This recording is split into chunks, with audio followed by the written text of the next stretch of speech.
Chris, here we are again. The Dragon Master is back. We're back. Yes, we are back.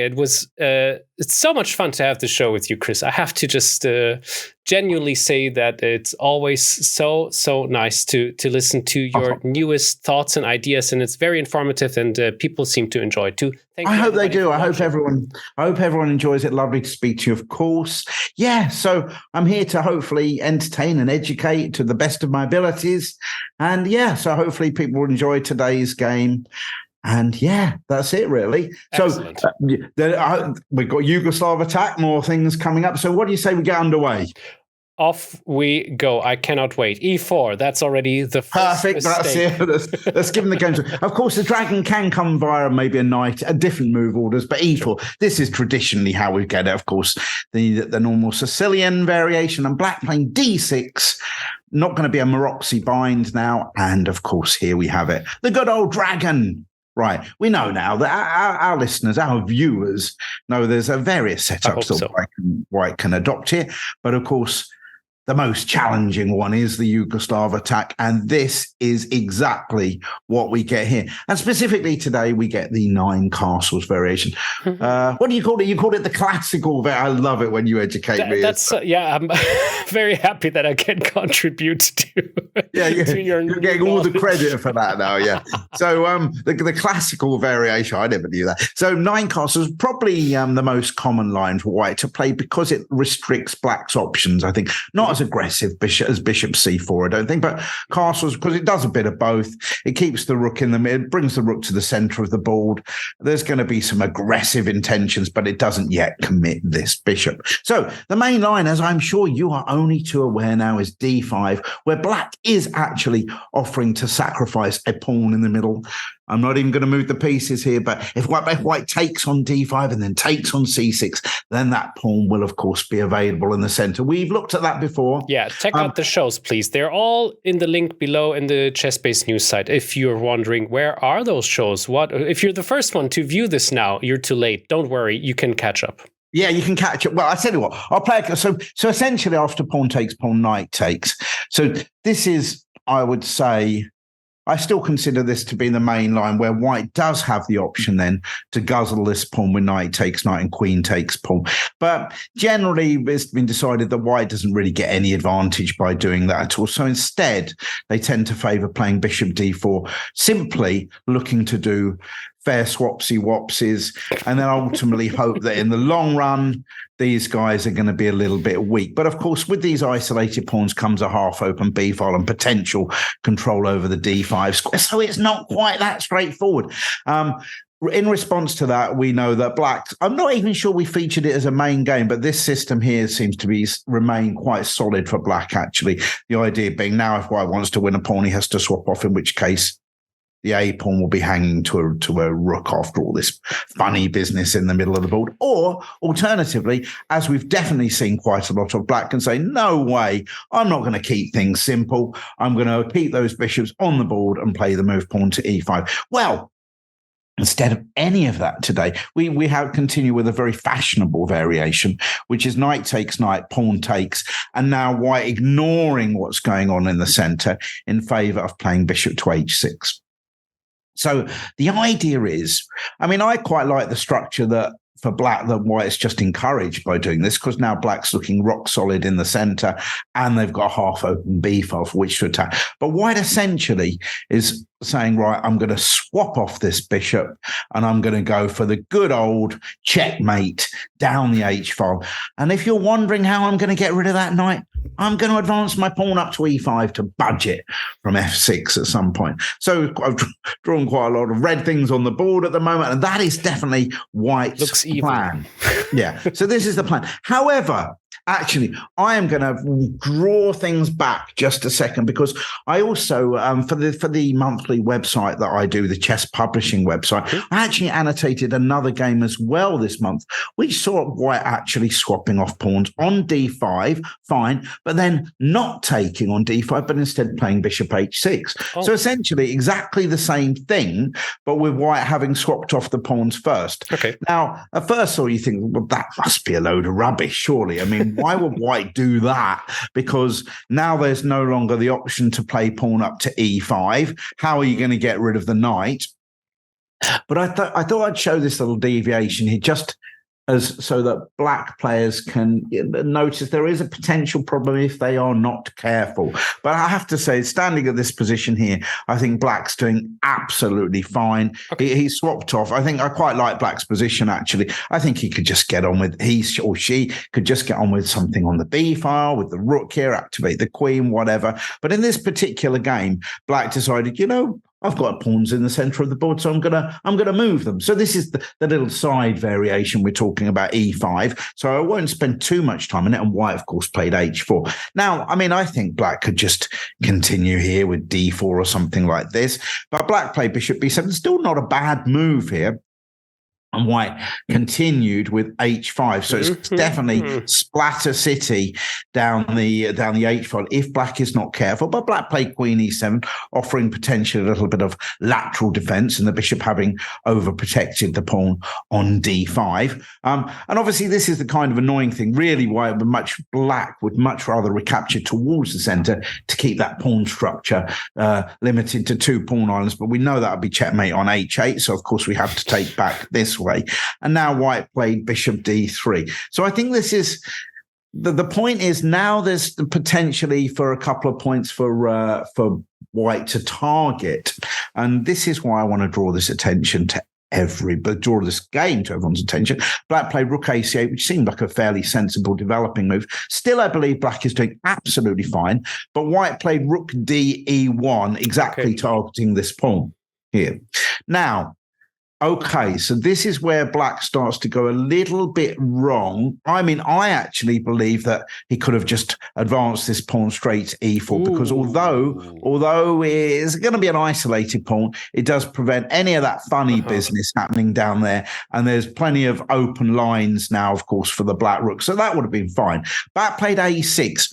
Look, that felt like a bit of a weird move. There were 2 quite good players playing this game.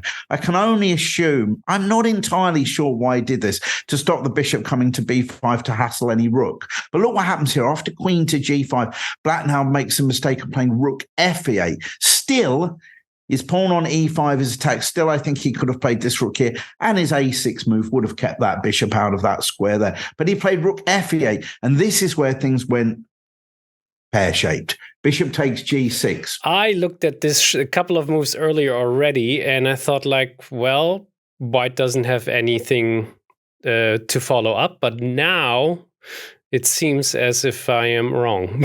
Well, the reason you are wrong, I mean, you're not normally wrong. Let's be honest. Yeah. But let's say the reason that you may have been slightly mistaken is that now that queen is it's not only the option to take here, which would have allowed a simple block on g7, but white can now swizzle this rook down to h6. Ouch. Now we're looking at this, taking this pawn check and either hitting the knight or coming on down here for a little skewer should the king go to f7. So actually, this is kind of annoying. And now we see the reason why actually this rook going to e8 would have been much better than the f8 going to rook f8. Because if black says, well, actually, I can just tuck myself nicely in the corner here, there's a simple tactic for overloading. If anyone wants to stop now, but we're going to start in 2 seconds. Yeah, I see it immediately. Yeah, stop it. Take a look for yourself. But yeah, not going to be too difficult. Now you've restarted. Obviously, the idea, rook to g8 check, overloading that poor old rook there, and a queen is a goner. So instead, black tried to do a runner here and played king f7, but now queen took the pawn. We check the king. God. Desperately, of course, is looking bad news. It comes back to f8. There's a check on h8, or the knight saying, well, both of them are obviously completely winning. King e6, and now g4. And now we see there's issues all over the shop here. And in fact, what happened, check here, it's curtains, and the position fell completely apart here. So I wanted that just to bring that game to the reader's attention. I still believe absolutely that in this position here, black's doing well. Now, black certainly doesn't have to play e5, but now this is where we're going to get to. If we rejoin the main action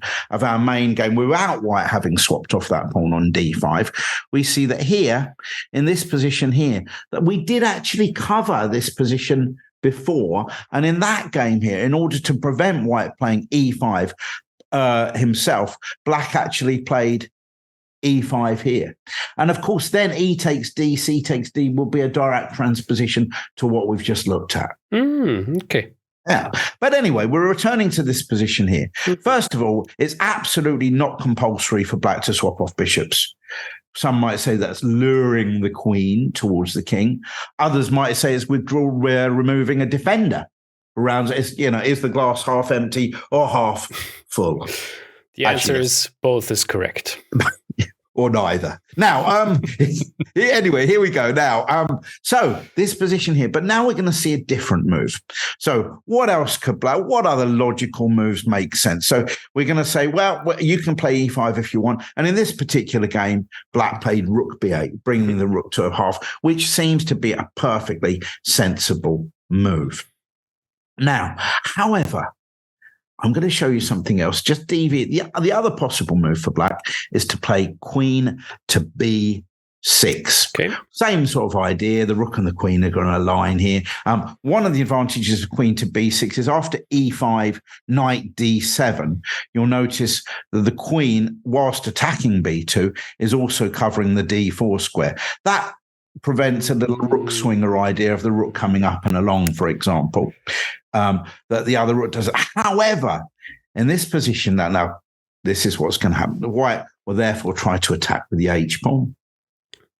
But look at this. We're going to a theme is going to come into play here, which is so important. Okay.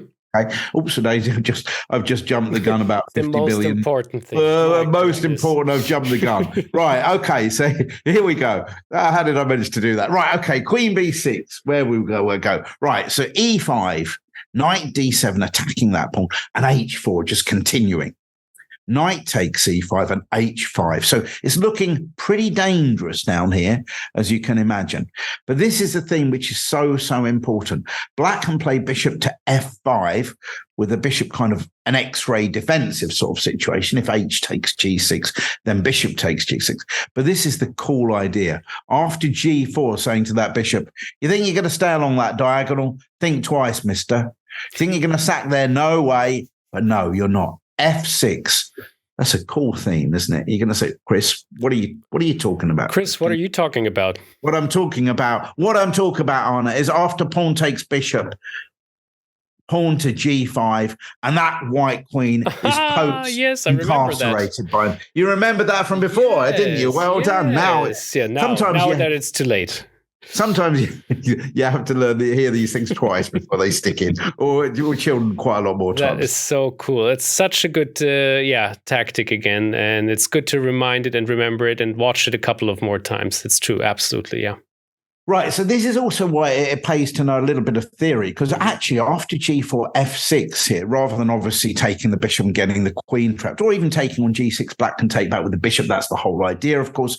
The recommended move in this position is for the queen to come back. Retreat. To f4. Retreat! But let's now return to this position. Now we have all that information under our belt, so we're going to be able to assimilate that and bring that into play in a second. So rook b8. So white now played e5, of course, budging that knight, and the knight came to d7. Now, in a recent game here, actually, there was a very interesting idea. I think this rook b8 is quite nice. I quite like this rook b8 move now, actually. I'll tell you why. One of the lines which put me off a little bit here was now white can do the rook swinger idea. Yeah. So the point is that, taking on e5, rook h4 is a bit of a problem on h7 now for sure. So what black tended to do here is play rook e8, vacating this square as a defensive option in the event of rook h4. But then white would do what I would call a disruptor type move, e6. And there was a couple of games. Actually, it's still been proven kind of to looking like a draw after pawn takes pawn. The rook comes to h4, the knight comes to f8, kind of defending, or white can go h4, h5. There's a little bit of flimsy cover around that, but it's still okay. But I saw a game recently, and actually what black did here was quite cool. He just simply played knight f6. and after pawn takes pawn, king takes. And actually, he still had his central pawns here. So this actually worked out okay as it happens. So the alternative, as we say in this position, there is the rook swinger, rook d4 to a4, rook lift. Some people will call it, of course. But we still have the main idea of playing pawn to h4 in this position. And that's exactly what played in this white played in this particular game. So black took on e5, a move which is only really possible if you know what move black is going to play next. And of course, we know only too well the theme that is going to help us solve this defensive issue down here on g6 and h7. We can't really play a move like pawn to g5 and just give a pawn away to keep the g file close, because, of course, queen takes g5 check, our knights are gone on e5 or g6 or wherever it will be. But, of course, we have this move again. Bishop f5.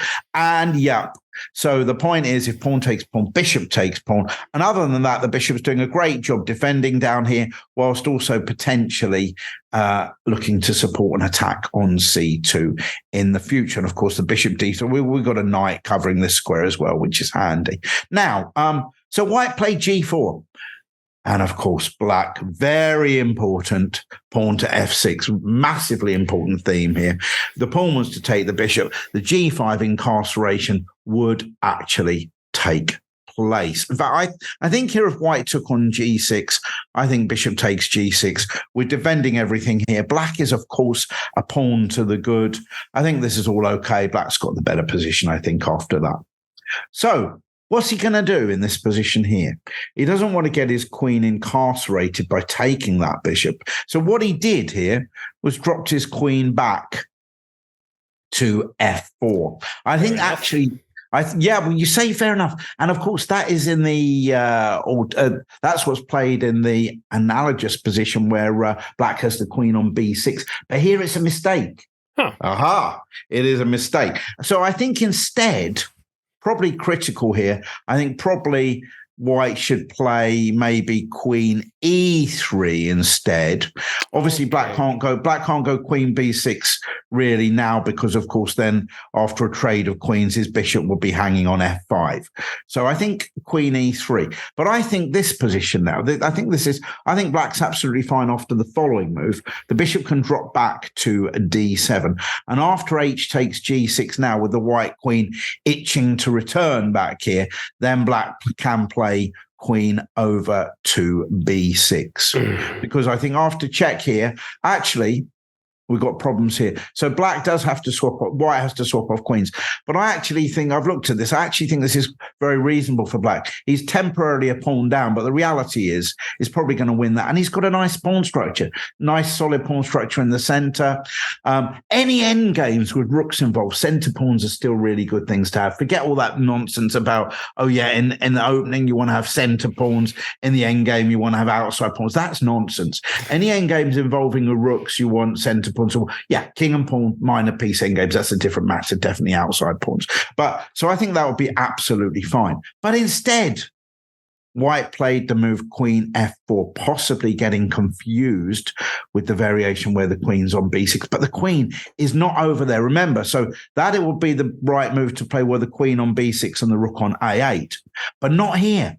And now black was able to punish that with the move queen to d6. Oh, and now, of course, black has a threat of his own. Now, as all my pupils will tell me, my golden number one top tip is look out for checks and attacks on queens. Well, there is just that. There's a check, which is an attack on a queen threatened here, of course, as everyone would have spotted. Knight to d3 check now threatens to win that queen. So there's no opportunity now for white to take that bishop on f5. And of course, it obviously wouldn't be very useful to go king b1 to avoid that check, because again, tactics time. Beautiful. Rook takes b2 check, king takes knight d3 check, and we're winning the queen again. So it's pretty good. You're giving away a rook and two minor pieces. I love the fact that I can always rely on you to be materialistic. There's always one spoil sport on this show. And it's never me. You on my level. Right, actually, let's do some maths. But this is why you have to follow that amazing piece of advice. Always look one move deeper. Okay. Do you know what? Whoever came up with that? Do you know who came up with that? Some chess player, I guess. Yeah, that's the most ridiculous rule. I mean, if you look that one move deeper, sorry, you've got to look after that as well. It's like never ending. Anyway, let's try and do some calculations in our head. Okay. Right, okay. No, you're thinking. So rook takes b2 check, king takes, knight d3 check, bishop takes, queen takes queen. And then what you were saying is, yeah, but shortly after the pawn takes the bishop, there was one rook in the bag, there was one knight in the bag, and there was one bishop in the bag. But where could the queen go to from f4?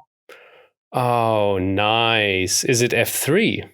Well, it could go to f3, but that's just a pawn. I'm thinking b4 check, where it attacks the king. Obviously, that's what check is, and it attacks the knight on c3. That is beautiful. Okay. So let's put that. Yes, let's put that on the board. Very, very nice. Have you? Yeah. So let's do this. Do the maths in your head. Oh, in fact, rook b. Actually, I was going to say queen b. Actually, this would also be quite good. Yeah, very this is good. Also very good. That's actually even better. But queen to b4 would cut it, of course, winning the knight. But yeah, rook b8. Yeah, we've got another knight. Look at that. We're attacking with all our remaining pieces, and by all our remaining. Two of them. That's over, right? Yeah. Yeah, that is over. That is game over. Yes. So queen to d6. And suddenly white is in actually quite a real pickle. White, who is Mr. Santiago Avila Pavas, 25-10 rated in a slow game of chess. But anyway, so queen d6, threatening knight d3 check. What's he going to do? Man, not easy. So what he chose to do was to play queen a4 in this game. This is already, I think, a sign that things have gone a little bit wrong because the queen was really surely hoping to be more on this side of the board, really, I would suggest. Not long ago, it was the case, right? Yeah. That was over there. It seems to have regressed somewhat, but for reasons which were clear at the time. So he played queen a4. But of course, we got to do something about this bishop, which is under attack.